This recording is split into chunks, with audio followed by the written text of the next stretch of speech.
She thought she could have a black doctor removed from first class with just a few carefully chosen words. Until he calmly revealed who he really was. Eleanor Whitfield strode through O'Hare International Airport with practiced confidence, her designer leather bag swinging rhythmically at her side. She wasn't just another passenger. She was a senior hospital administrator who commanded respect in every room she entered. Her cream-colored blazer was impeccably tailored, her blonde hair swept into a neat bun that emphasized her sharp features. Eleanor had mastered the art of looking important. Today's Chicago trip was supposed to be routine. Quarterly budget reviews, staff evaluations, and a dinner with potential donors, nothing she hadn't handled 100 times before. She'd taken this exact flight from New York to Chicago countless times, always in first class, always with the same expectations: quiet professionalism, attentive service, and the subtle comfort of being surrounded by people she considered her peers. The priority boarding call came over the speaker system, and Eleanor moved forward with the practiced efficiency of someone who knew exactly where their place in the world was. She handed her boarding pass to the gate agent, who scanned it with a smile. "Enjoy your flight, Ms. Whitfield." Eleanor nodded, already focused on the day ahead. She made her way down the jet bridge, her mind cataloging the tasks awaiting her in Chicago. The hospital's neurological department was facing budget constraints, and as the administrative director, it was her job to make the difficult decisions about where cuts could be made. Her brother Michael, the hospital CEO, had made it clear he expected solutions, not problems. The first-class cabin was nearly empty when she boarded, just the way she preferred it. She located her seat, 2C, an aisle seat that gave her easy access to stand and stretch during the flight. As she approached, she noticed that the window seat beside hers was already occupied. Her steps faltered slightly. A dark-skinned man in a perfectly tailored navy suit sat in 2D, directly beside her assigned seat. He was focused intently on his tablet, his fingers moving rapidly across the screen as he reviewed what appeared to be medical images. He had short, cropped hair with touches of distinguished gray at the temples, strong features, and the unmistakable intensity of someone deeply engaged in important work. Eleanor paused, a flicker of annoyance crossing her face. She had grown accustomed to having both seats to herself on these morning flights. The man didn't look up as she approached, completely absorbed in whatever he was studying on the tablet. She cleared her throat slightly as she stored her bag in the overhead compartment. The man didn't react. Eleanor settled into her seat with a bit more force than necessary, making her presence known. Still, the man beside her remained focused on his work, the images on his tablet shifting as he swiped through what appeared to be brain scans. "Excuse me," she finally said, her voice carrying the crisp authority she used with hospital staff. The man looked up, his expression neutral but attentive. "Yes." His voice was deep, measured, with the careful articulation of someone who chose his words deliberately.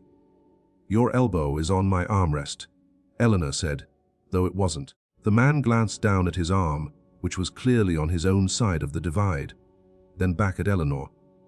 Without a word, he shifted slightly further toward the window, giving her even more space than the generous first-class seating already provided.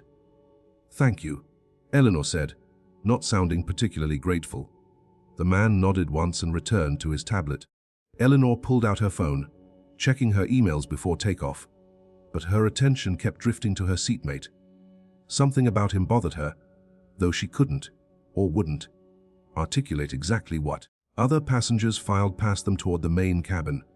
The remaining first-class seats filled gradually a middle-aged white man in an expensive suit, who Eleanor recognized as a regular on this route, a young Asian woman in tech company casual who immediately donned noise-canceling headphones, and an older white couple who were clearly excited about their upgrade.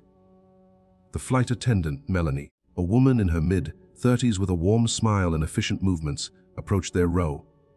"Good morning, Dr. Reynolds. Can I get you anything before takeoff? Coffee? Water?" The man beside Eleanor looked up from his tablet with a genuine smile. "Water would be great, Melanie. Thank you." The flight attendant nodded and turned to Eleanor. "And for you, ma'am." "Sparkling water with lemon, please," Eleanor replied, her eyes narrowing slightly at the realization that the flight attendant knew her seatmate by name. He must be a very frequent flyer, she thought, or perhaps someone important. She glanced at him again, reassessing. Doctor. The flight attendant had called him Doctor. As Melanie moved to the galley to prepare their drinks, Eleanor found herself watching the man, Dr. Reynolds apparently, more carefully. The images on his tablet were definitely brain scans, complex cross-sections that meant little to her despite her years of hospital administration.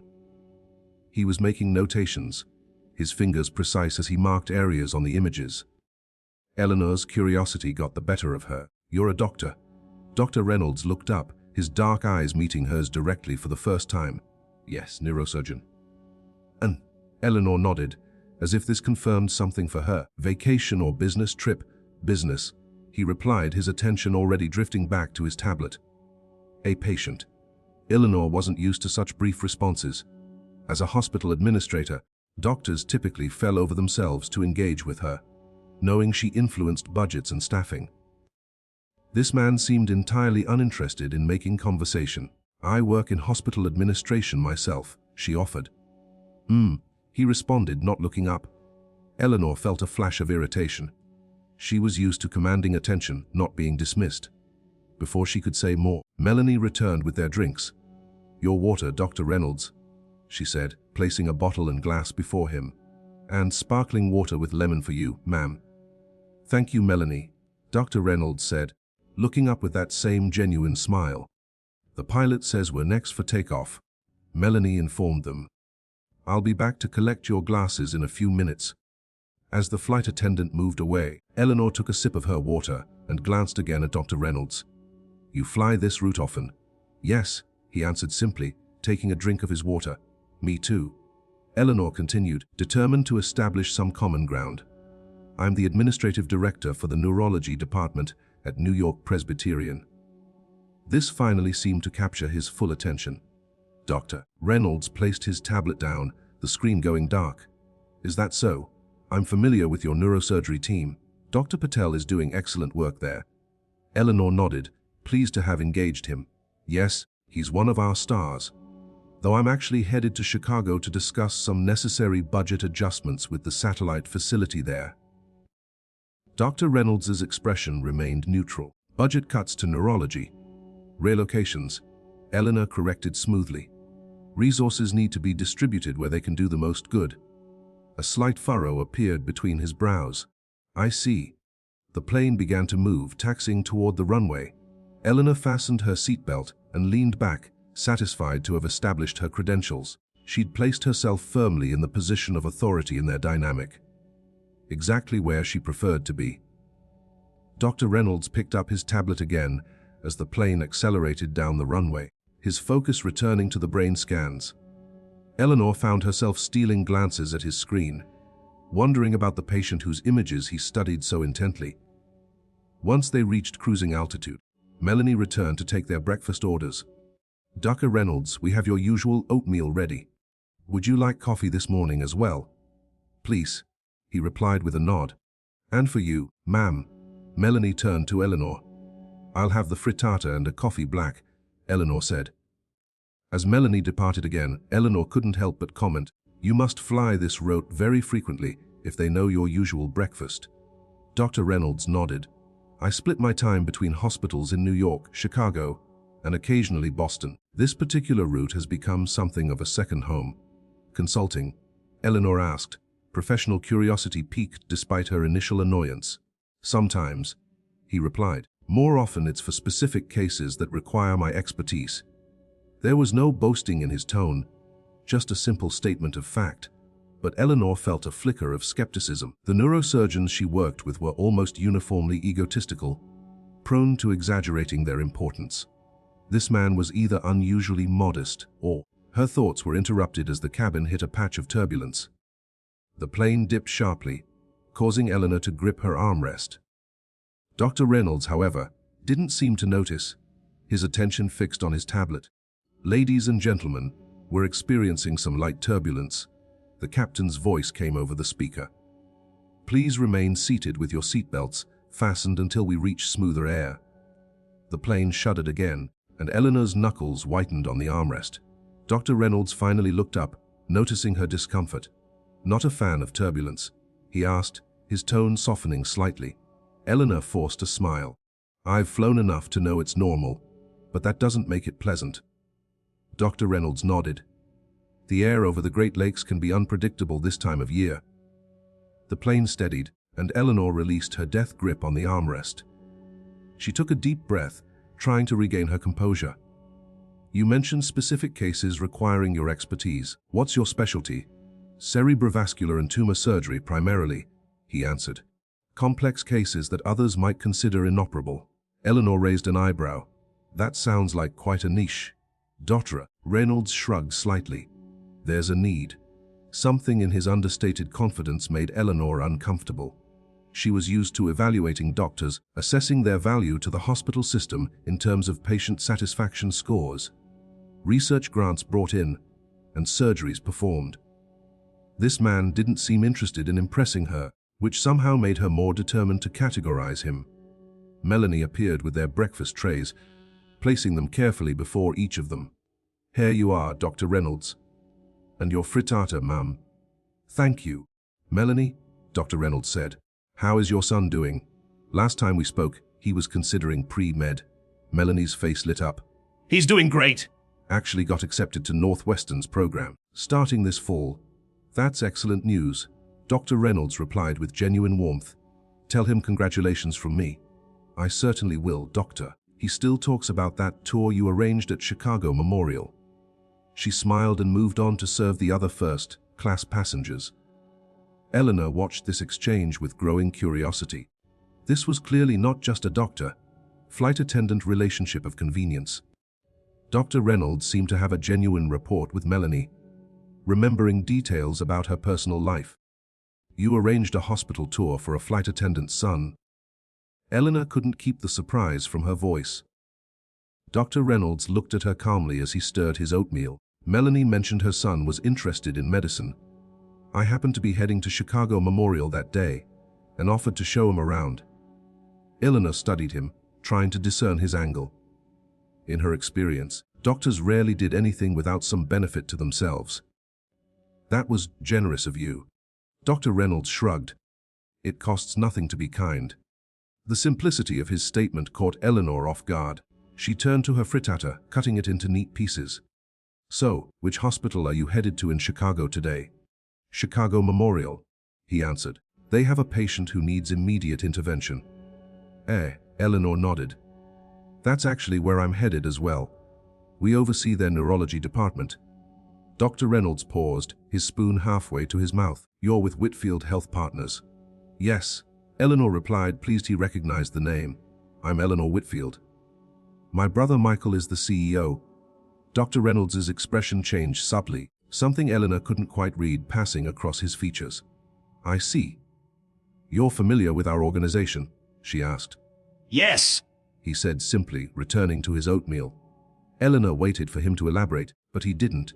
His sudden reticence piqued her interest even further. "And you're Dr. Reynolds?" "I don't believe I caught your first name." "Marcus," he replied. "Marcus Reynolds." The name sounded vaguely familiar to Eleanor, but she couldn't place it. She'd overseen dozens of neurology departments over the years and encountered countless physicians. This one didn't immediately stand out in her memory. They ate in silence for a few minutes. Eleanor found herself increasingly bothered by Dr. Reynolds' lack of engagement. Most doctors she encountered were eager to impress her, aware of the influence she wielded over their departments, budgets, and resources. His indifference felt almost like a challenge. "So, Dr. Reynolds," she finally said, setting down her fork. "What brings you to Chicago Memorial specifically? They have a capable neurosurgery team already." Marcus Reynolds looked at her directly, his dark eyes steady. "They have a patient with a complex cerebral arteriovenous malformation. The surgeon who would normally handle it is out of the country, and the patient's condition has deteriorated rapidly. They requested a consultation." Eleanor processed this information. "And you're flying commercial for an emergency case. The hospital should have arranged private transportation." Dr. Reynolds' expression remained neutral. This was the fastest option available at short notice. Something about this explanation didn't sit right with Eleanor. Emergency consultations for high-profile surgeons typically involved private jets or helicopter transfers, not commercial flights. Unless, is the patient a family member? She asked, the pieces suddenly connecting. Personal connection. A flicker of something, annoyance perhaps, passed across Dr. Reynolds's face. The patient requires immediate intervention. That's all that matters. Eleanor felt a surge of satisfaction at having provoked a reaction. Of course, I didn't mean to pry. He returned his attention to his breakfast, and Eleanor decided to check her emails. She pulled out her phone and began scrolling through her inbox, occasionally glancing at her seatmate. There was something about him that continued to bother her, something she couldn't quite place. After breakfast, Melanie collected their trays. Anything else I can get for either of you? I'm fine, thank you, Dr. Reynolds replied. Another sparkling water, please, Eleanor requested. As Melanie walked away, Eleanor's phone buzzed with an incoming call. She glanced at the screen. Mickey Olmache Filder, her brother calling from Chicago. Excuse me, she said to Dr. Reynolds, though he hadn't asked for an explanation. She answered the call. Michael, good morning. Dr. Reynolds returned to his tablet, but Eleanor sensed he was listening. Eleanor. Michael's voice was tense. Where are you right now? On the flight, as scheduled, she replied, a thread of concern creeping into her voice. We should be landing in about 40 minutes. Is something wrong? There was a brief pause. James had a seizure this morning. They've admitted him to Chicago Memorial. Eleanor's breath caught. James was Michael's 16-year-old son, her nephew. Is he all right? What happened? They're not sure yet. Michael's voice was strained. The doctors are saying something about pressure building in his brain from that condition he was diagnosed with last month. They're talking about needing a specialist for emergency surgery. Eleanor's gaze flickered involuntarily to Dr. Reynolds, who was still focused on his tablet, though his posture had tensed slightly. I'm so sorry, Michael, she said, trying to keep her voice steady. I'll come straight to the hospital when we land. Thank you, Michael replied. They're saying the surgeon they need is actually on his way, but everything's happening so fast, and Kate is beside herself. Of course, Eleanor assured him. I'll be there as soon as possible. Take care of Kate and James. I'll see you soon. She ended the call, her hand trembling slightly as she set the phone down. Family emergencies were the one thing that could crack her carefully constructed professional facade. Dr. Reynolds looked up, his expression unreadable. Everything all right? My nephew, Eleanor said, surprising herself with her candor. He's been admitted to Chicago Memorial. Some kind of brain issue. They're saying he needs emergency surgery. Dr. Reynolds nodded slowly. I'm sorry to hear that. Eleanor took a deep breath, trying to regain her composure. Apparently they're waiting for some specialist to arrive for the surgery. Dr. Reynolds was silent for a moment, studying her with an intensity that made Eleanor uncomfortable. Then he turned back to his tablet, swiping to a different set of images.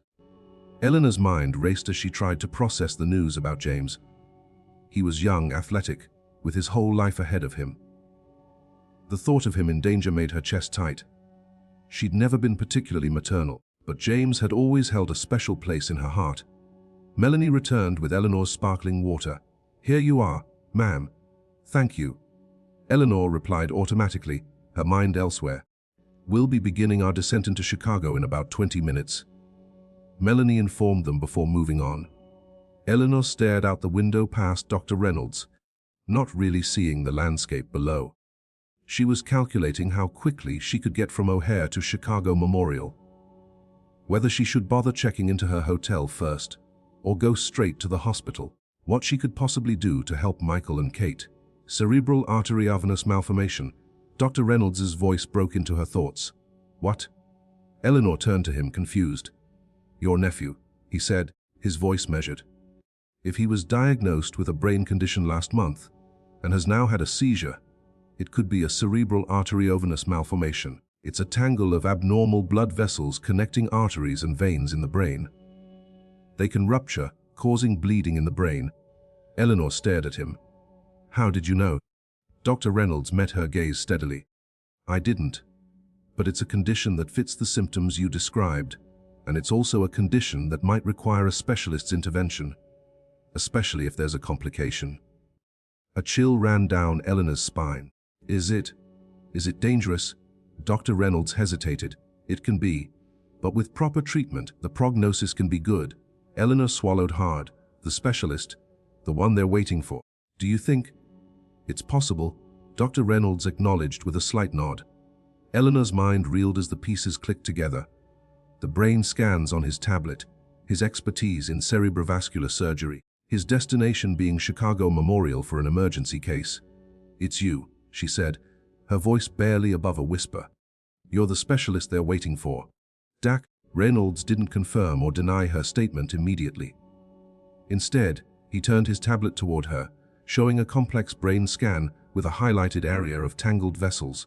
This is a cerebral AVM, he explained calmly. The kind of case I specialize in. This particular patient is 16 years old, previously diagnosed but considered stable. Until this morning, Eleanor stared at the scan, her heart racing. That's James, my nephew. Dr. Reynolds nodded once. James Whitfield, son of Michael and Kate Whitfield, talented lacrosse player, honor student. You knew, Eleanor said, a hint of accusation in her voice. You knew who I was and who I was talking about. I recognized your name when you mentioned it, Dr. Reynolds acknowledged. I've been reviewing James's case since I received the call at 4 a.m. this morning. Eleanor felt dizzy with the implications. All this time, she had been sitting next to the surgeon who would be operating on her nephew's brain in a matter of hours. The surgeon she had been subtly dismissive toward, whose credentials she had internally questioned. Is he going to be okay? The question came out small, vulnerable, nothing like Eleanor's usual authoritative tone. Dr. Reynolds regarded her with compassion now. The fact that we caught it quickly is very positive. I've operated successfully on cases more complex than his. I would tell the same thing to any family in your position. There are risks. But I believe we have good reason for optimism. Eleanor nodded, trying to process everything. I'm sorry, she finally said, for being difficult earlier. Dr. Reynolds shook his head slightly. You weren't aware of the connection. But they both knew it was more than that. She had made assumptions about him from the moment she saw him in first class. Assumptions based on nothing but the color of his skin. The realization made her stomach twist with shame. The captain's voice came over the intercom, announcing their final descent into Chicago. Eleanor fastened her seatbelt mechanically, her mind still reeling. Dr. Reynolds, she began, then paused, unsure how to continue. Yes, he prompted when she didn't finish her thought. Thank you, she said finally, for being here for James. He nodded once, acknowledging her gratitude without embellishment. It's my job. The simplicity of his statement struck Eleanor. No false reassurances, no ego, just a straightforward commitment to doing what he was trained to do. She found it more comforting than any elaborate promises could have been. As the plane began its descent, Eleanor found herself studying Dr. Reynolds with new eyes. He had resumed reviewing the scans, his concentration absolute, his fingers occasionally marking areas on the images.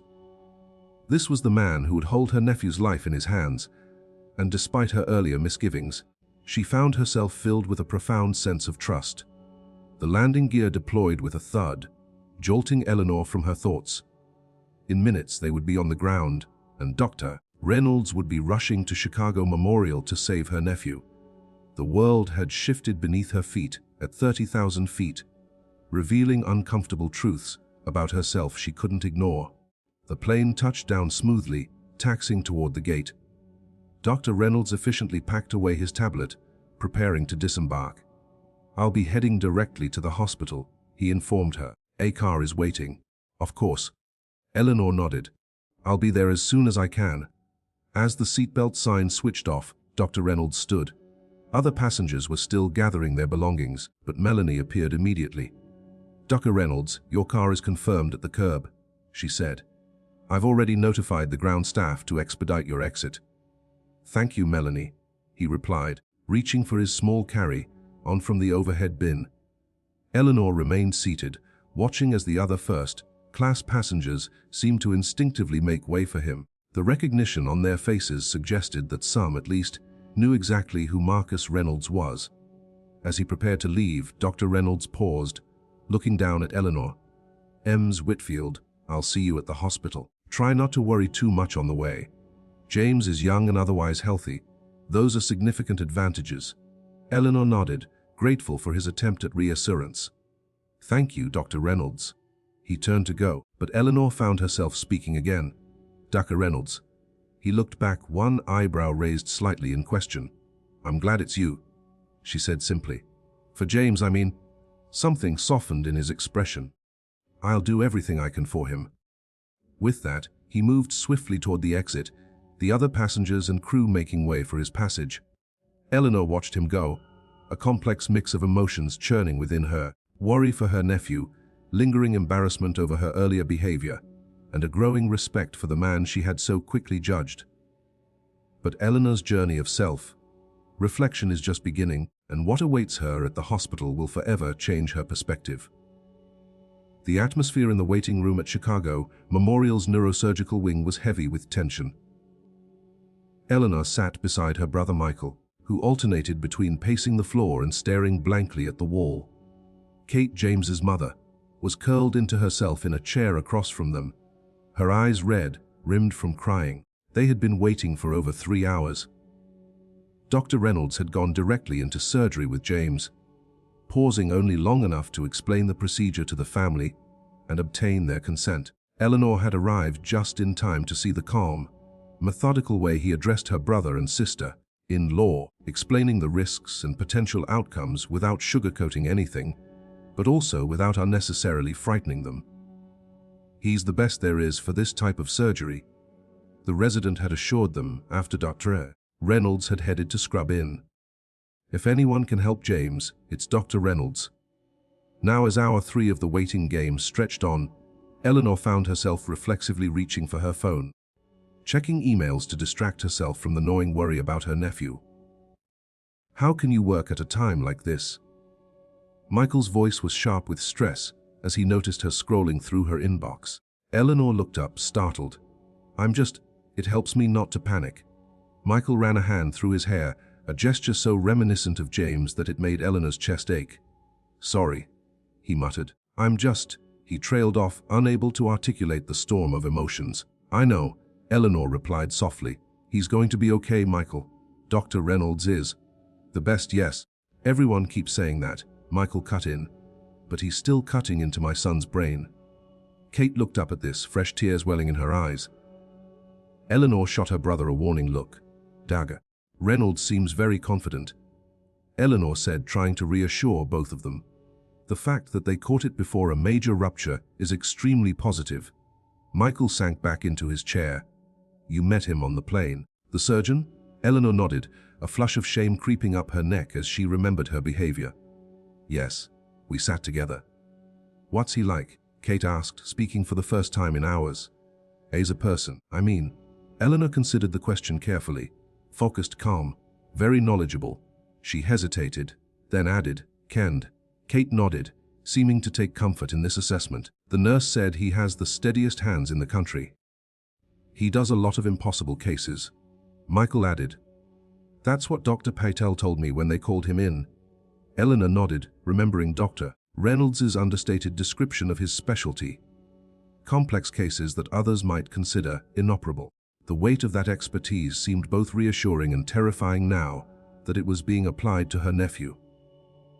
A nurse appeared in the doorway, and all 3 of them tensed. "Family of James Whitfield." "Yes," Michael and Kate said in unison, rising to their feet. "Dr. Reynolds asked me to let you know that the surgery is progressing well," the nurse informed them.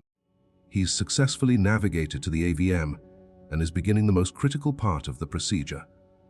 It will likely be another 2 to 3 hours, but he wanted you to know that James's vital signs are stable and everything is going according to plan." The relief in the room was palpable. Kate let out a sob, covering her mouth with her hand. Michael's shoulders sagged as the tension momentarily drained from his body. "Thank you," he said to the nurse. "Please thank Dr. Reynolds for the update." As the nurse departed, Eleanor found herself reflecting on Dr. Reynolds' thoughtfulness. Most surgeons she knew wouldn't pause during such a delicate procedure to update the family. Michael seemed to read her thoughts. That was considerate of him. Yes. Eleanor agreed softly. The waiting resumed, though with slightly less tension than before. Kate eventually dozed off, exhaustion claiming her after the emotional roller coaster of the day. Michael scrolled mindlessly through his phone, and Eleanor found herself staring out the window at the Chicago skyline, lost in thought. Her mind kept returning to the plane, to her initial reaction to Dr. Reynolds. She had been quick to judge, quick to dismiss. The memory made her uncomfortable now, especially knowing that all along he had been preparing to save her nephew's life. Eleanor had always prided herself on being fair, on making decisions based on merit rather than prejudice. Yet her interaction with Dr. Reynolds had revealed an ugly truth about herself that she couldn't ignore. The assumptions she had made, the subtle dismissiveness in her tone. It all pointed to biases she hadn't wanted to acknowledge existed within her. Her reflection was interrupted by the arrival of Dr. Patel, the neurosurgeon from their New York hospital. He had flown in as soon as he heard about James's condition, though he had arrived too late to assist in the surgery. Dr. Patel. Michael rose to greet him. "Thank you for coming, Dr. Patel." A distinguished Indian man in his 60s clasped Michael's hand warmly. "Of course, Michael. James is in excellent hands with Dr. Reynolds. I've assisted him on similar cases before." "You know Dr. Reynolds?"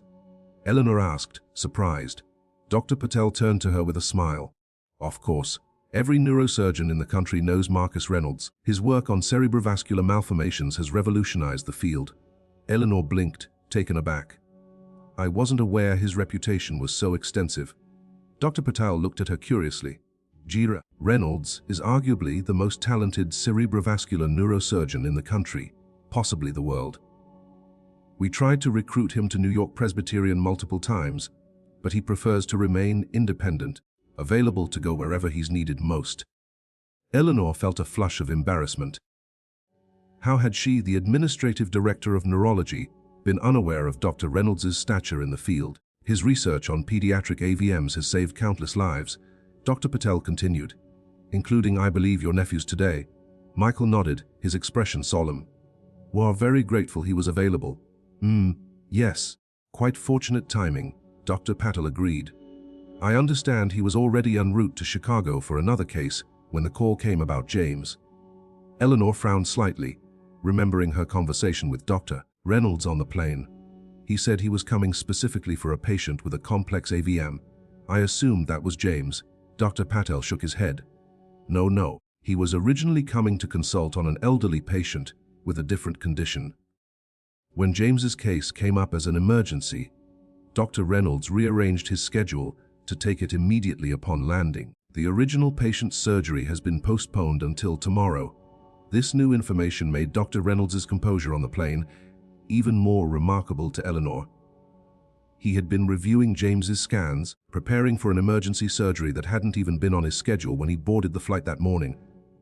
"I had no idea," she murmured. Dr. Patel smiled kindly. "Dr.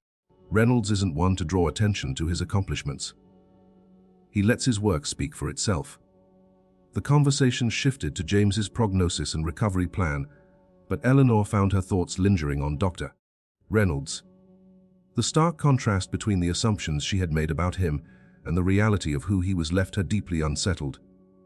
Another hour passed before the door to the waiting room opened again. This time, it was Dr. Reynolds himself who entered, still wearing his surgical scrubs. All three family members jumped to their feet, tension radiating from their bodies. The surgery was successful. Dr. Reynolds announced without preamble, his voice showing a hint of fatigue, but his eyes clear and focused. "We were able to completely resect the AVM without complications. James is stable and being moved to recovery now." Kate burst into tears of relief, and Michael wrapped an arm around her shoulders, his own eyes glistening. "When can we see him?" Michael asked, his voice thick with emotion. "He'll be in recovery for about an hour, then moved to the ICU for overnight observation." Dr. Reynolds explained. "You can see him briefly once he's settled in the ICU, though he'll be sedated until morning." "Thank you," Kate said fervently. "Thank you for saving our son. Dr. Reynolds nodded, his expression softening slightly. James did well. He's a strong kid. The next 24 hours are critical for monitoring, but I'm optimistic about his recovery. Eleanor watched as Dr. Reynolds patiently answered Michael and Kate's questions, explaining what they could expect in the coming days and weeks of James's recovery. His manner was direct but compassionate, neither minimizing the challenges ahead nor dwelling unnecessarily on potential complications. When the initial flurry of questions had subsided, Dr. Reynolds turned to address Dr. Patel, discussing technical aspects of the surgery in rapid medical shorthand that Eleanor couldn't fully follow despite her years in healthcare administration. Eventually, a nurse appeared to escort Michael and Kate to the recovery area to wait for James to be transferred to the ICU. As they followed her out, Eleanor found herself alone with Dr. Reynolds and Dr. Patel. "Ms. Whitfield," Dr. Patel said, "I should call New York and update the team there. Excuse me." As Dr. Patel stepped out to make his call, Eleanor turned to Dr. Reynolds. The calm confidence he had exhibited throughout their encounter on the plane was still present, though tempered now by the visible fatigue of performing hours of intensive neurosurgery. "Dr. Reynolds," she began, struggling to find the right words. "I want to apologize." He raised an eyebrow slightly. Eleanor swallowed hard. "For my behavior on the plane. The way I judged you." Dr. Reynolds studied her for a moment, his expression unreadable. "Ms. Whitfield, this has been a difficult day for your family. Perhaps this conversation can wait for another time." "No," Eleanor insisted. "I need to say this now. I made assumptions about you based solely on your appearance. I was dismissive and rude, and there's no excuse for that. Especially now, knowing that you were preparing to save my nephew's life." Dr. Reynolds was silent for a long moment, his dark eyes assessing her. Finally, he nodded once. "I appreciate your candor." Eleanor had expected more, either an acceptance of her apology or perhaps righteous anger at her behavior. His measured response left her uncertain how to proceed. "I've spent my career being underestimated," Dr. Reynolds continued, his voice matter, of fact rather than accusatory. "By patients, by administrators, sometimes even by colleagues. It's unfortunately not uncommon in my experience." Eleanor flinched slightly at his words. "That doesn't make it right." "No," he agreed. "It doesn't." An uncomfortable silence stretched between them. Eleanor realized that she had expected absolution, a quick forgiveness that would ease her conscience. Dr. Reynolds wasn't offering that easy escape. "Your nephew is going to need specialized follow-up care," Reynolds said, changing the subject. "I'd be happy to provide recommendations for the neurosurgical team in New York." Eleanor recognized the professional pivot for what it was. "Of course. Thank you." Dr. Reynolds reached into his pocket and withdrew a business card, handing it to her. "My direct line. I'll be performing rounds tomorrow morning at 7 a.m. I'm happy to discuss James's case with any specialists your brother wishes to consult." Eleanor took the card, noting the simple, elegant design with "Marcus Reynolds, MD, PhD," embossed in dark blue letters. Below his name were affiliations with 3 major medical centers and a series of credentials that confirmed what Dr. Patel had suggested about his standing in the field. "Thank you," she said again, feeling woefully inadequate. Dr. Reynolds nodded. "I should check on James in recovery. Excuse me." As he turned to go, Eleanor found herself speaking again. "Dr. Reynolds," he paused, looking back at her with a raised eyebrow. "How do you do it?" she asked. "Deal with people like me, and still focus on saving lives?" Dr. Reynolds considered her question thoughtfully. "I learned early in my career to separate other people's perceptions from my own sense of purpose. My job is to save lives, Ms. Whitfield. Everything else is secondary." With that, he left the room, leaving Eleanor alone with her thoughts and the weight of her own biases. But the day's revelations aren't over, and Eleanor is about to discover that her private moment of reckoning has become very public. Eleanor sank into one of the waiting room chairs, Dr. Reynolds's card still clutched in her hand. The emotional whiplash of the day, from her normal morning routine to the terrifying news about James, from her embarrassment over her treatment of Dr. Reynolds to the immense relief of James's successful surgery, left her feeling drained and disoriented. She pulled out her phone, intending to send a quick update to her assistant about canceling tomorrow's meetings. As she unlocked the screen, she noticed a flurry of notifications, dozens of missed calls, text messages, and email alerts. Frowning, she opened her messages first. "Eleanor, call me immediately. There's a situation. Have you seen what's trending on Twitter? Is that you? Please tell me that's not you in the video. The board is asking questions." A cold knot formed in Eleanor's stomach as she scrolled through message after message, each more urgent than the last. With trembling fingers, she opened Twitter, and her heart nearly stopped when she saw what was trending. First-class racism, Reynolds privilege exposed. The top video had over 2 million views already.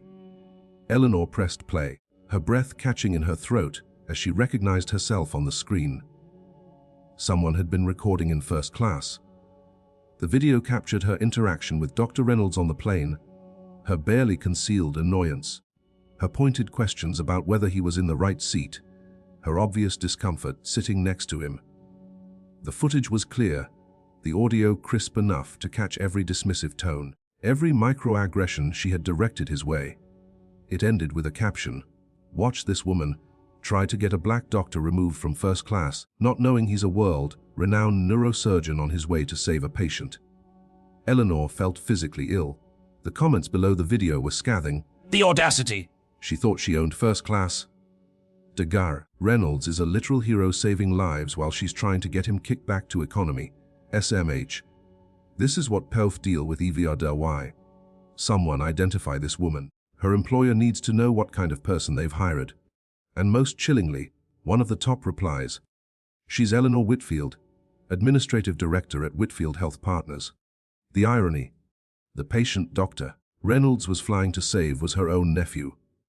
Eleanor's phone slipped from her numb fingers, clattering to the floor. She had been doxxed. Her name, her position, even the connection to James. All of it was now public knowledge, spread across social media for millions to see and judge. She bent to retrieve her phone, her hands shaking so badly she could barely pick it up. As she straightened, she saw a young nurse standing in the doorway, staring at her with undisguised recognition. "Ms. Whitfield." The nurse said hesitantly, "Your brother is asking for you. They've moved James to the ICU." Eleanor nodded mechanically, struggling to compose herself. "Thank you. I'll be right there." The nurse lingered for a moment, her expression a mix of curiosity and judgment, before turning to leave. Eleanor wondered if she had seen the video, if everyone in the hospital had already seen it. Forcing herself to focus on what mattered most, James's recovery, Eleanor made her way to the ICU. She found Michael and Kate standing outside a glass-walled room where James lay, still unconscious but stable, a maze of tubes and monitors surrounding him. "He looks so small," Kate whispered, her face pressed against the glass. Michael put his arm around his wife. "Dr. Reynolds says everything went perfectly. He'll be groggy tomorrow, but they expect him to be coherent." Eleanor nodded, unable to trust her voice. The sight of her vibrant, athletic nephew reduced to this vulnerable state made her throat tight with emotion. A nurse approached them, her expression professional but with a flicker of recognition when her eyes met Eleanor's. "Mr. and Mrs. Whitfield, you can go in for 5 minutes now. Only 2 visitors at a time, I'm afraid." Michael and Kate immediately moved toward the door, leaving Eleanor alone in the hallway. She leaned against the wall, closing her eyes briefly as exhaustion washed over her. "Ms. Whitfield." The voice made her eyes snap open. Dr. Reynolds stood a few feet away, his surgical scrubs replaced by dark slacks and a crisp white shirt, a stethoscope draped around his neck. "Degar." "Reynolds," she acknowledged, straightening. "James looks stable." "He is," Dr. Reynolds confirmed. "His preliminary responses are exactly what we want to see at this stage." Eleanor nodded, struggling to maintain professional composure when all she wanted to do was either apologize again or flee from his presence entirely. Dr. Reynolds studied her face, then said quietly, "You've seen the video." It wasn't a question. Eleanor swallowed hard and nodded. "I had nothing to do with that," he said firmly. "I want to be clear about that." "I know," Eleanor replied, her voice barely audible. "It must have been another passenger." Dr. Reynolds sighed, running a hand over his close, cropped hair. For what it's worth, I'm sorry it's become a public spectacle. That helps no one. Eleanor blinked at him in surprise. You're apologizing to me? After how I treated you? He shrugged slightly. Public shaming rarely leads to genuine understanding or change. It just creates more division. His unexpected compassion made Eleanor's carefully maintained facade crack. I don't deserve your kindness, she whispered, a tear escaping despite her best efforts. Doctor, Reynolds's expression softened slightly. Ms. Whitfield, we've all had moments we're not proud of. The question is what we learn from them. Before Eleanor could respond, Michael emerged from James's room, his eyes red, rimmed but his face more relaxed than it had been all day. Dr. Reynolds, he said, extending his hand. I can never thank you enough. Dr. Reynolds shook Michael's hand firmly. James did all the hard work. I was just the technician. His modesty, after everything Eleanor now knew about his reputation and skill, struck her anew. This was a man who had every right to wear his accomplishments proudly, yet he deflected praise as easily as he had ignored Eleanor's initial rudeness on the plane. Kate's still with him. Michael said to Eleanor, then you can go in. Eleanor nodded, though the thought of facing Kate made her stomach clench with guilt. Did her sister-in-law know about the video yet? Would she blame Eleanor for adding public humiliation to their family's ordeal? I'll be doing rounds at 7 a.m., Dr. Reynolds reminded them. We can discuss the recovery plan in more detail then. For now, try to get some rest. James is stable and in good hands with our ICU team. Thank you, Doctor, Michael said again. Dr. Reynolds nodded to them both and moved on to check his next patient, his stride purposeful and unhurried. Michael turned to Eleanor once Dr. Reynolds was out of earshot. There's a video, he said without preamble, of you and Dr. Reynolds on the plane. Eleanor's heart sank. You've seen it. One of the hospital administrators showed me. Michael confirmed, his expression troubled. Eleanor, what were you thinking? I wasn't, she admitted, the words like ash in her mouth. I made assumptions, terrible, unfair assumptions. Michael ran a hand through his hair in frustration. Do you have any idea how this looks?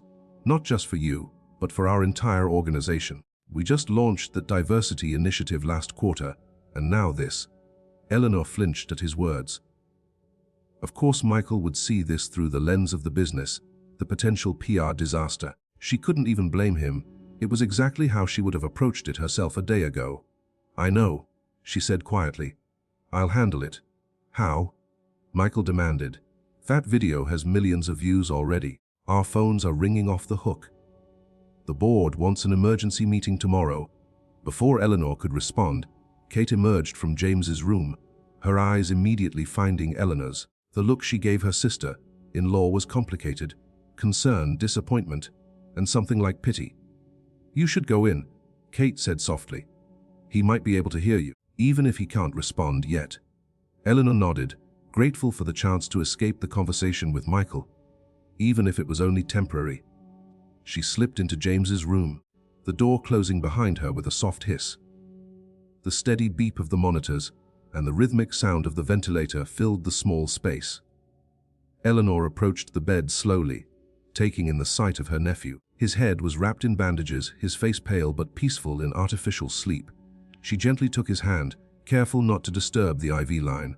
Hey, kiddo, she whispered. You did great today. Dr.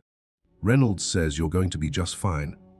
James, of course, didn't respond, but holding his hand anchored Eleanor in the moment, reminding her of what truly mattered. Not her reputation, not the viral video, not even her own shame, just this boy's life and health. I really messed up today, she continued softly. I was exactly the kind of person I always told you not to be. Judgmental, prejudiced. Her voice broke on the last word. I'm so sorry, James. I'm going to do better. I promise. The door opened behind her, and a nurse entered to check James's vitals. Eleanor recognized her as the same young woman who had looked at her with such judgment earlier. Sorry to interrupt, the nurse said, not sounding particularly sorry. I need to check his drainage tube. Eleanor stepped back, giving the nurse space to work. She watched the efficient way the young woman, her name tag read, Shanice, checked each monitor, recorded values, and adjusted James's position with gentle expertise. He's doing very well, Shanice said, her tone softening slightly as she focused on her patient. Dr. Reynolds is the best. Your nephew is lucky he was available. Yes. Eleanor agreed quietly. We're very grateful. Shanice finished her checks and made a notation in the tablet she carried. As she turned to leave, she paused, seeming to wrestle with whether to say something more. Ems Whitfield, she finally said, her voice low but firm. I saw the video. Eleanor tensed, bracing herself for condemnation. My brother is a neurosurgery resident, Shanice continued. He's brilliant, graduated top of his class at Johns Hopkins. But almost every day, someone mistakes him for an orderly or asks to see the real doctor when he walks into a room. She met Eleanor's eyes directly. Dr. Reynolds has earned every bit of respect he gets in this hospital. Remember that. Without waiting for a response, Shanice left, the door closing firmly behind her. Eleanor stood frozen beside James's bed, Shanice's words ringing in her ears. The nurse hadn't been cruel or angry, just matter of fact. Somehow that made her message all the more powerful. Eleanor's 5 minutes with James were nearly up. She squeezed his hand one more time, promised to return in the morning, and made her way back to the hallway where Michael and Kate waited.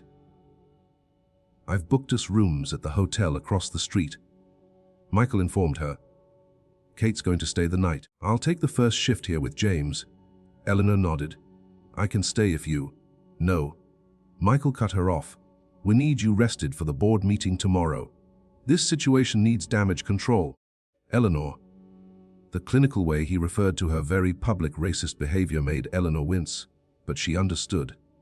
This was Michael's way of coping, treating the personal as professional, focusing on solutions rather than emotions. All right, she conceded. I'll head to the hotel and start working on a response. Kate gave her a brief, awkward hug.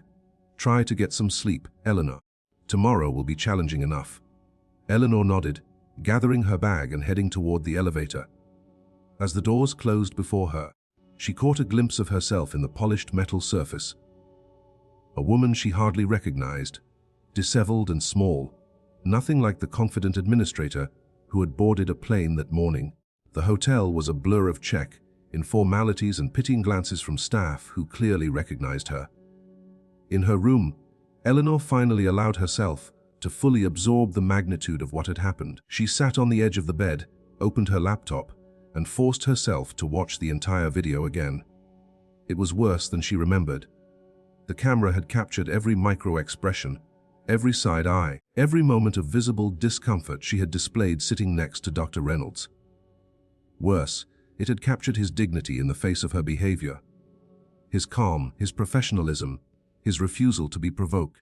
The comments had multiplied since she'd first seen the video, now numbering in the tens of thousands. People were calling for her firing, for Whitfield Health Partners to release a statement, for Dr. Reynolds to sue her for harassment. Eleanor closed the laptop, unable to bear any more. She picked up her phone instead, scrolling through the dozens of missed calls and messages. Her assistant, board members, colleagues, journalists, everyone wanted a statement, an explanation, a defense. One message caught her eye. It was from Dr. Patel. Eleanor, call me when you can. Important. She hesitated, then dialed his number, preparing herself for more condemnation. Eleanor. Dr. Patel answered on the first ring. Thank you for calling back. Dr. Patel, she replied, her voice rough with exhaustion. I assume you've seen the video. Yes, he confirmed. That's partly why I'm calling. Dr. Reynolds asked me to reach out to you. Eleanor frowned in confusion. Dr. Reynolds contacted you about me. He's concerned about the public nature of this situation. Dr. Patel explained. He feels it's being blown out of proportion and wanted me to convey that he has no intention of adding fuel to the fire. Eleanor closed her eyes, overwhelmed again by Dr. Reynolds's unexpected grace. That's very kind of him. Marcus is a remarkable man, Dr. Patel said quietly, not just for his surgical skills. Eleanor made a sound of agreement, not trusting herself to speak. He also suggested, Dr. Patel continued, that this might be an opportunity for Whitfield Health Partners to examine its own diversity initiatives, particularly in neurosurgery. He mentioned that he's been invited to join your surgical staff multiple times, but has concerns about the institutional culture. Eleanor's eyes snapped open. He said that. Not in so many words. Dr. Patel admitted. But I've known Marcus for 15 years. He turns down positions at prestigious institutions regularly. And it's never about the money or the facilities. It's about the environment. Eleanor absorbed this information silently. She had always prided herself on Whitfield Health Partners, progressive hiring practices and diversity statements. But how much of that was genuine, and how much was corporate window dressing?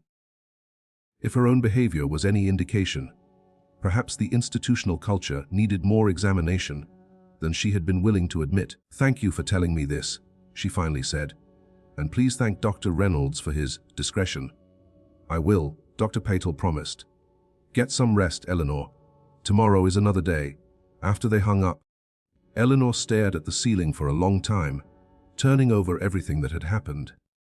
The woman who had boarded that plane this morning, confident in her position, secure in her worldview, certain of her own fairness, no longer existed.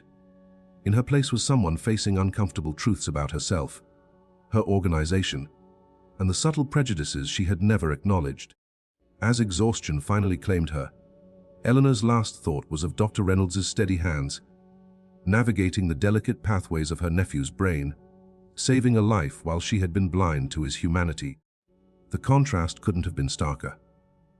But tomorrow would bring new challenges, as Eleanor would soon discover that redemption requires more than just private regret. The incessant buzzing of her phone dragged Eleanor from a fitful sleep.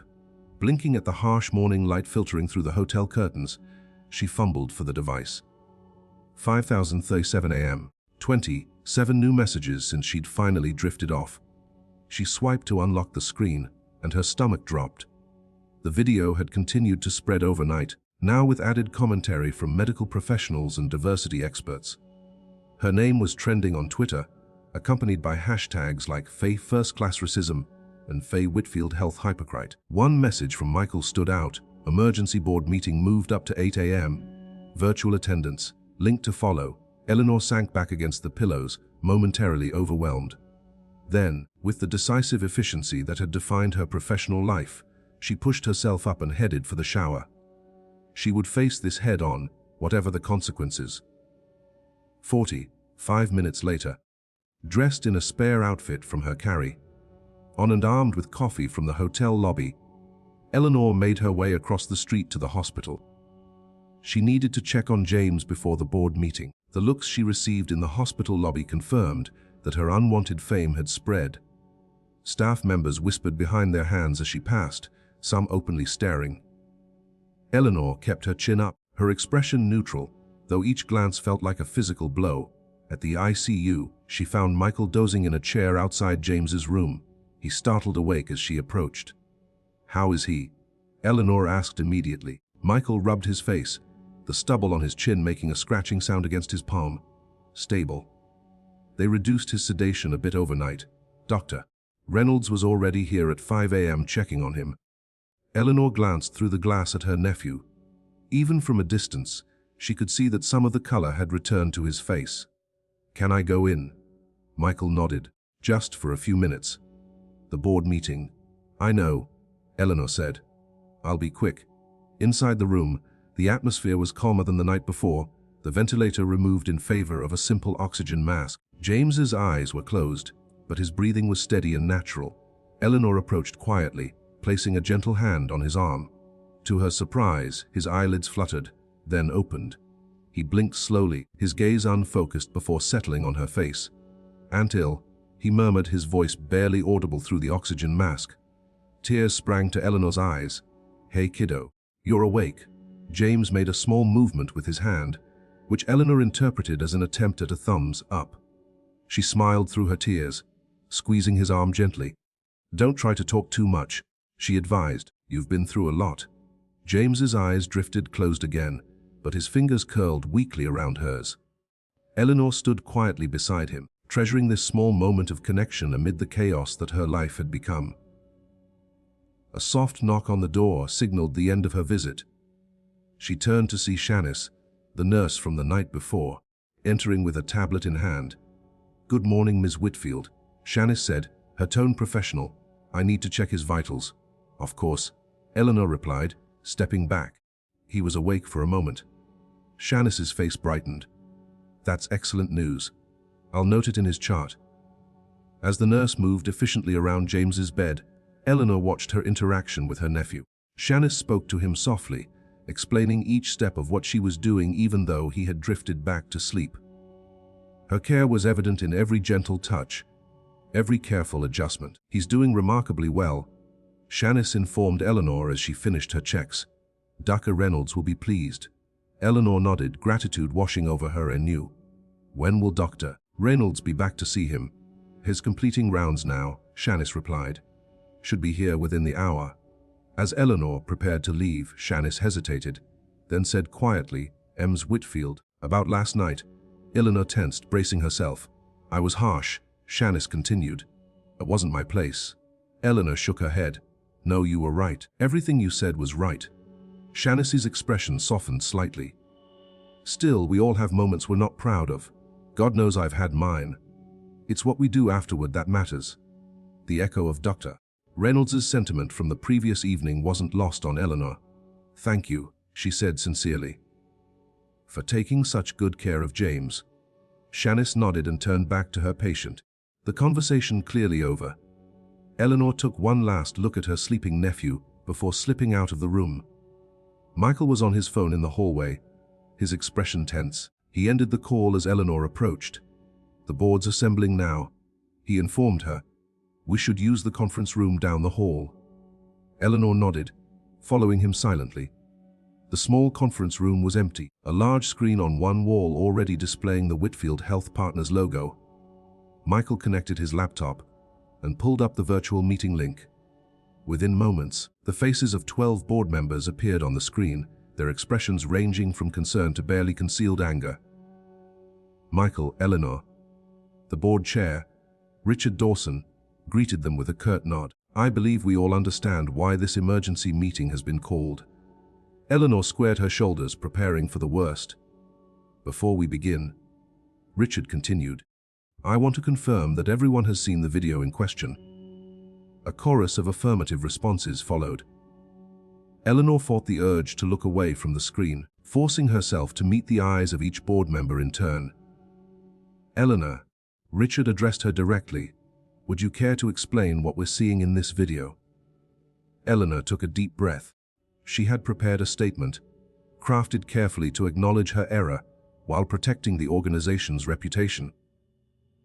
But as she opened her mouth to deliver it, she found she couldn't speak the rehearsed words. There is no explanation that justifies my behavior, she said instead, her voice steady despite the churning in her stomach.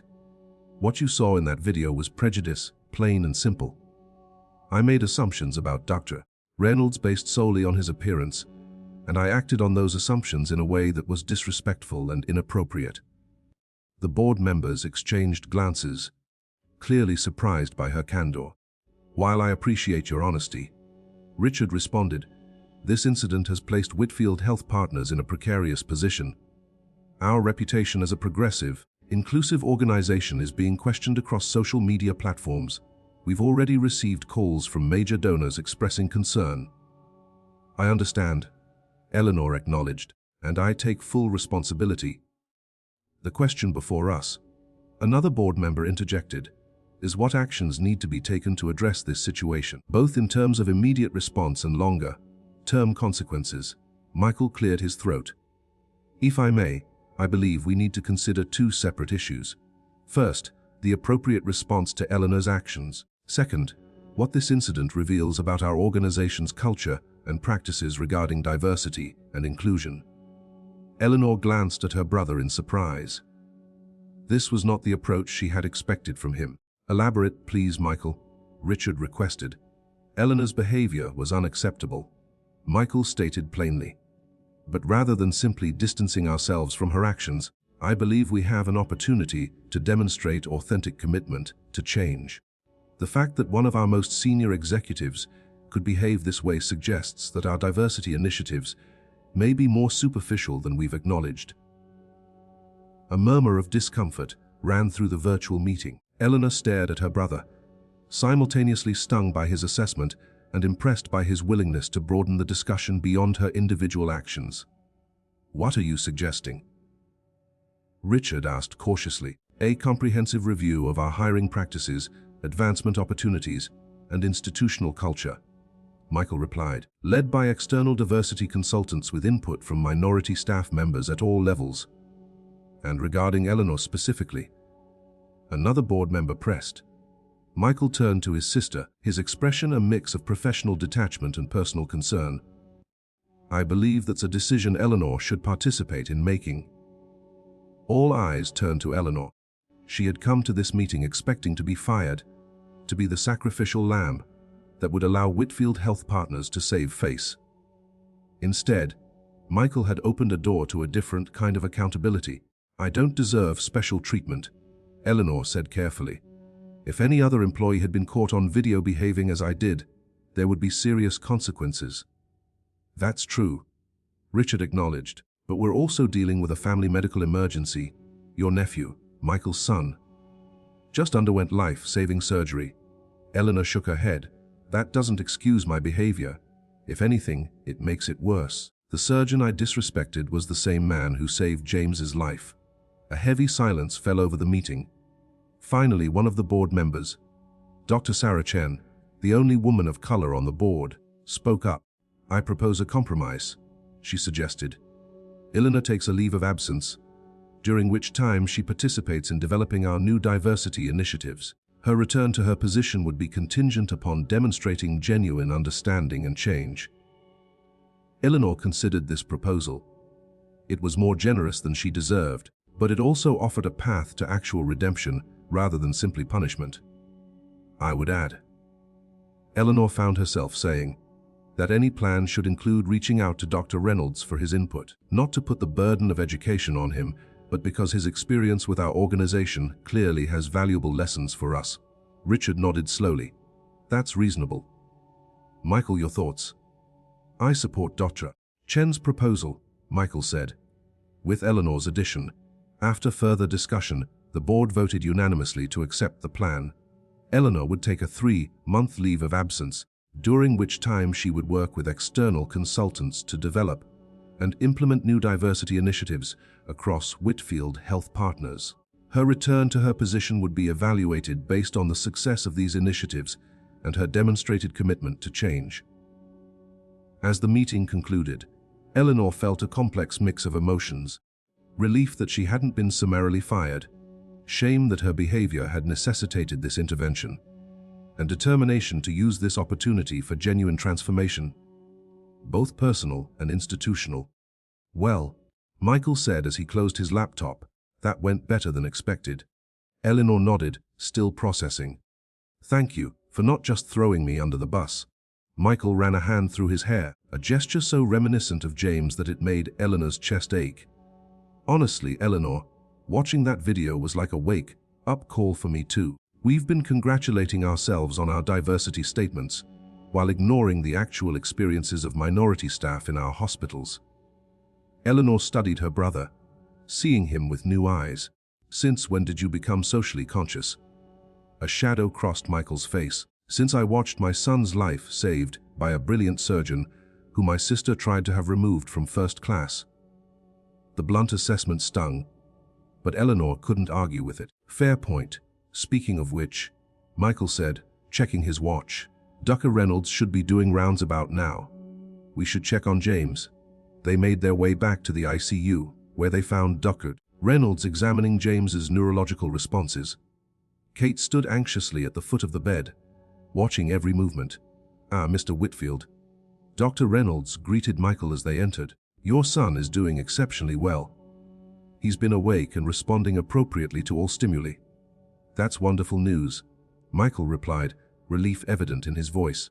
When can we expect to move him out of the ICU? If he continues progressing at this rate, tomorrow morning. Dr. Reynolds answered. We'll need to monitor him closely for the next week, but I'm very optimistic about his recovery. As Dr. Reynolds continued explaining James's recovery plan, Eleanor found herself studying him with new appreciation.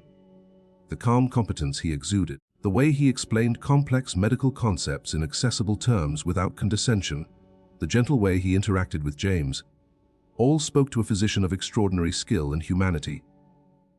When Dr. Reynolds finished his update. Michael and Kate thanked him profusely. He accepted their gratitude with characteristic modesty, then turned to Eleanor. "Ms. Whitfield, a moment." Eleanor nodded, following him out into the hallway. She braced herself, uncertain what to expect. "I understand the board met this morning," Dr. Reynolds said without preamble. Eleanor blinked in surprise. "News travels fast. Dr. Patel mentioned it." He explained. "He's concerned about you." The idea that Dr. Patel, or anyone, would be concerned about her welfare after what she'd done was startling to Eleanor. "The board decided I should take a leave of absence," she told him, "and help develop new diversity initiatives for the organization." Dr. Reynolds nodded thoughtfully. "That's an outcome with potential. I suggested they seek your input," Eleanor admitted, "though I completely understand if you want nothing to do with Whitfield Health Partners after my behavior." Jata. Reynolds considered her for a moment. "Actually, I've been consulting with several hospital systems on similar initiatives. I'd be willing to provide recommendations." Eleanor stared at him, once again taken aback by his generosity of spirit. "Why would you help us after how I treated you?" "Because it's not about you, Ms. Whitfield," he replied simply. "It's about improving a healthcare system that serves millions of patients, many of whom look like me. If my input can help make that system more equitable, I'm willing to provide it." Eleanor nodded, humbled by his perspective. "Thank you. I don't deserve your generosity. Again, it's not about you," Dr. Reynolds reiterated, though his tone was not unkind. "Now, if you'll excuse me, I have other patients to see." As he turned to go, Eleanor called after him, "Dr. Reynolds." He looked back, one eyebrow raised in question. "I know it's not about me," she said quietly, "but I want you to know that I am truly sorry, and I am committed to doing better. Not just professionally, but personally." Dr. Reynolds studied her for a long moment. "Good," he said finally. "That's a start." With that, he continued down the hallway, his white coat billowing slightly as he walked. Eleanor watched him go, struck by the realization that her journey of redemption was just beginning. The next week passed in a blur of hospital visits, media scrutiny, and painful self-reflection. James improved steadily under Dr. Reynolds' care, moving from the ICU to a regular room, and finally being discharged with instructions for follow-up care in New York. The viral video continued to circulate, though the initial fury had begun to subside as new controversies captured the public's attention. Eleanor began her leave of absence by meeting with diversity consultants recommended by Dr. Reynolds. The initial sessions were uncomfortable, forcing her to confront biases she had spent a lifetime denying or ignoring. She found herself defensive at times, wanting to protest that she wasn't that kind of person, until she remembered that the evidence against her had been captured for millions to see. On James's last day in the hospital, Eleanor arrived to help Michael and Kate prepare for the journey back to New York. She found her nephew sitting up in bed, his head still bandaged but his eyes clear and alert. "Aunt ill?" He greeted her with a small smile. "Mom says we're busting out of here today." Eleanor returned his smile, relief washing over her at the sight of him looking so much like his old self. "That's right. Reynolds is signing your discharge papers as we speak." James nodded, then said hesitantly, "I saw the video." Eleanor froze, her breath catching in her throat. Of course he had seen it. Everyone had. "Mom tried to keep me from seeing it," James continued, his young face serious. "But one of my friends texted me about it." Eleanor sank into the chair beside his bed, unsure what to say. She had been bracing for this conversation with colleagues, with the board, even with strangers on the internet, but not with James, not with the boy she had always tried to guide toward being a better person than she had apparently been. "I'm so sorry, James," she finally said, her voice thick with emotion. "What you saw in that video, it's not who I want to be." James studied her face, his expression far more mature than his 16 years. "Dr. Reynolds talked to me about it." Eleanor blinked in surprise. "He did," James nodded. "He said sometimes good people do things they regret, and what matters is what they do afterward." Tears pricked at Eleanor's eyes. Even now, Dr. Reynolds was extending grace she didn't deserve. "He's right," she acknowledged. "But that doesn't excuse what I did." "No," James agreed with surprising frankness. It was pretty awful. Aunt Eleanor flinched at his blunt assessment, but she couldn't argue with it. Yes, it was. Dr. Reynolds said you're working on a new program for the hospitals. James continued, to make things better for doctors like him. Eleanor nodded. I am. It's the least I can do. James was quiet for a moment, then said, I'm thinking about becoming a doctor now, because of him. A smile tugged at Eleanor's lips despite her emotional turmoil. He'd be an excellent role model. Yeah, James agreed. He told me his story, about growing up in Southside Chicago, how hard it was to get into medical school, how people still sometimes mistake him for a janitor when he's wearing scrubs.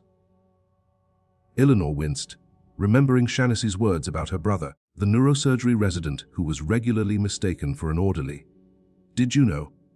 James continued, his voice taking on the eager tone of a teenager sharing newfound knowledge, that black patients have better outcomes when they have black doctors.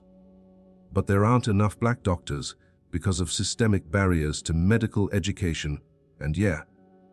He trailed off, seeming embarrassed by his own enthusiasm. Eleanor stared at her nephew in wonder. Dr. Reynolds told you all this? James shook his head. Not exactly. He suggested some books and websites. I've been reading a lot since I found out what happened on the plane. The realization that James had been educating himself, taking responsibility for his own understanding in a way Eleanor had never bothered to do, struck her deeply. That's really great, James, she said sincerely. I'm proud of you. James shrugged, embarrassed. It's the least I can do since he saved my life and all. The door opened, and Dr. Reynolds himself entered, clipboard in hand. Well, James, looks like you're officially breaking free today. James grinned. Thanks, Dr. Reynolds. For everything. Dr. Reynolds smiled, the warmth in his expression showing a connection with his young patient that went beyond the clinical. Remember what we discussed about activity restrictions. No lacrosse for at least 6 weeks. James groaned dramatically, and Dr. Reynolds chuckled. I know. Cruel and unusual punishment. But that brain of yours needs time to heal properly. As Dr. Reynolds reviewed the discharge instructions, Eleanor watched the easy report between doctor and patient. There was something profoundly moving about witnessing the man she had so casually dismissed now guiding her nephew's recovery with such care and expertise. When Dr. Reynolds had finished explaining the follow-up care plan, James surprised everyone by asking, Dr. Reynolds, can I have a picture with you? For my Instagram. Dr. Reynolds raised an eyebrow. Are you sure you want to be associated with the guy who made your head look like a mummy? James laughed. Definitely. My friends won't believe I had the Dr. Reynolds operating on me.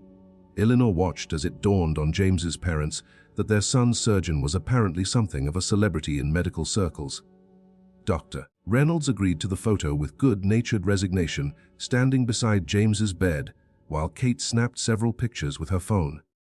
Thanks, Dr. Reynolds, James said, immediately hunching over his phone to select the best shot for posting. I'm tagging this the brain surgery survivor, and Faye de Reynolds rocks. Dr. Reynolds shook his head with a smile. Just make sure you tag it Faye following Dr. Saunders too. As James busied himself with his phone, Dr. Reynolds turned to Eleanor. Ms. Whitfield, I received the proposal from your diversity consultants. It's a solid foundation. Eleanor nodded, grateful for his professional tone. Thank you for reviewing it. Your input has been invaluable. I've added some suggestions, he continued, pulling a folder from beneath his clipboard and handing it to her.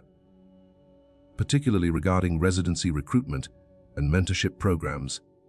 Eleanor accepted the folder, oddly moved by this mundane professional exchange after everything that had transpired between them. I appreciate this, Dr. Reynolds. More than I can say. He acknowledged her thanks with a slight nod, then returned his attention to James and his parents, reviewing final instructions for the journey home. Eleanor stepped back, giving the family space with their doctor, and opened the folder Dr. Reynolds had given her. Inside, she found not only his notes on the diversity proposal, but also a handwritten note, Ms. Whitfield. Your nephew has a bright future ahead of him, possibly in medicine if his recent questions are any indication. He's asked me to serve as an informal mentor as he considers his options. I believe that genuine change requires both institutional reforms and personal transformation. The work you've begun with Whitfield Health Partners is important, but equally significant is the example you set for James and others. We are all works in progress. Regards, Marcus Reynolds, MD. Eleanor stared at the note, her vision blurring with tears. The generosity of spirit it represented was almost too much to bear. Not just his willingness to help reform her organization, but his commitment to mentoring her nephew, despite his history with Eleanor. When she looked up, Dr. Reynolds was shaking hands with Michael and accepting a tearful hug from Kate. He turned to leave, pausing briefly as he passed Eleanor. The first follow-up appointment is in 2 weeks, he reminded her. I've arranged for it to be conducted via video conference, but James should see a local neurologist in person as well. The names are in his discharge papers. Thank you, Eleanor managed, still clutching his note, for everything. Dr. Reynolds studied her for a moment, then said quietly, "Good luck, Ms. Whitfield, with all of it." With that, he was gone, off to change the lives of other patients, to navigate a world that too often judged him by his appearance, rather than his extraordinary abilities. Eleanor turned back to her family, tucking Dr. Reynolds' note carefully into her purse. James was showing Michael the photo he'd posted, already accumulating likes and comments at a rapid rate. "Check it out, Dad," James said excitedly. "Someone commented that Dr. Reynolds did their AVM surgery too, and they've been symptom-free for 5 years. Michael smiled, ruffling his son's hair carefully, avoiding the still, healing incision. "He's the best, no doubt about it." As the family gathered James's belongings and prepared for discharge, Eleanor found herself thinking about the journey ahead. The road to redemption would be long and difficult, filled with uncomfortable truths and painful growth. But for the first time, she felt genuinely committed to that journey, not just to save her career or reputation, but because it was the right thing to do. Outside the hospital, as Michael helped James into the waiting car, Eleanor paused to look up at the building where her nephew's life had been saved and her own life had been forever changed. Somewhere inside, Dr. Marcus Reynolds was likely already in surgery again, his skilled hands guided by the same quiet dignity he had shown throughout their encounter. Eleanor took a deep breath and joined her family in the car, leaving Chicago behind, but carrying forward the lessons she had learned there. Lessons about prejudice and privilege, about grace and growth, about the long, difficult work of becoming a better person than she had been before. 6 months later, Eleanor stood at a podium in the main auditorium of New York Presbyterian Hospital, addressing a room full of medical staff, administrators, and students. "It is my great honor," she said, her voice steady and clear, "to introduce our keynote speaker for the inaugural Equity in Medicine lecture series, Dr. Marcus Reynolds is not only one of the nation's preeminent neurosurgeons, but also a leading advocate for diversity in healthcare and medical education." From her position on stage, Eleanor could see her nephew James sitting in the front row, leaning forward eagerly. Now fully recovered from his surgery, he had spent the past months volunteering at the hospital and devouring books on neuroscience. Beside him sat Shanice's brother, the neurosurgery resident Eleanor had met during the diversity initiative planning. The two had formed an unlikely mentorship, another positive outcome from a situation that had begun so negatively. Many of you may know of Dr. Reynolds through his groundbreaking work on cerebrovascular malformations. Eleanor continued. Others may recognize him from a video that went viral last year, a video in which I displayed prejudice and bias that I have since worked hard to address and overcome. A hush fell over the auditorium at this direct reference to the incident. Eleanor had debated whether to mention it, but Dr. Reynolds himself had encouraged her to acknowledge it openly. That moment of public failure became the catalyst for our organization's most comprehensive examination of equity and inclusion in our healthcare system. Eleanor said, "The initiatives we've launched as a result, from scholarship programs for underrepresented students to revised hiring practices to new community outreach efforts, are already showing promising results." She paused, looking out at the diverse faces in the audience. But institutional change is only part of the equation. Personal growth and examination are equally important. I stand before you today not as someone who has completed that journey, but as someone who is still very much on it." Eleanor gestured to the wings of the stage. "Detra, Reynolds has been an invaluable guide in this process, generously offering his expertise and perspective despite having every reason to want nothing to do with me or this organization. His commitment to improving healthcare for all patients exemplifies the highest ideals of the medical profession." Dr. Reynolds walked onto the stage amid enthusiastic applause. He shook Eleanor's hand, the gesture a public symbol of reconciliation that would have seemed impossible 6 months earlier. As Dr. Reynolds took the podium and began his address on the importance of diversity in medical education, Eleanor took her seat at the side of the stage, watching the rapt attention of the audience. James, in particular, seemed transfixed, hanging on every word. Eleanor's phone vibrated in her pocket. She slipped it out discreetly to find a text from Michael. "Proud of you, sis." A small smile tugged at her lips as she tucked the phone away. The pride she felt wasn't about public redemption or restored reputation. It was about the genuine change she had committed to, the ongoing work of confronting her own biases and helping to create a more equitable system. Dr. Reynolds' voice filled the auditorium, strong and clear. True progress requires more than diversity statements and good intentions. It requires uncomfortable conversations, accountable actions, and a willingness to examine the systems that have advantaged some while creating barriers for others. Eleanor nodded slightly to herself, absorbing the truth of his words. That viral moment on the plane had exposed her prejudice to the world, but it had also opened a door to transformation. Not just for her personally, but for the entire healthcare system she helped to lead. As Dr. Reynolds concluded his lecture to thunderous applause, Eleanor rose to thank him once more. Their eyes met briefly across the stage, and he gave her a small nod of acknowledgement.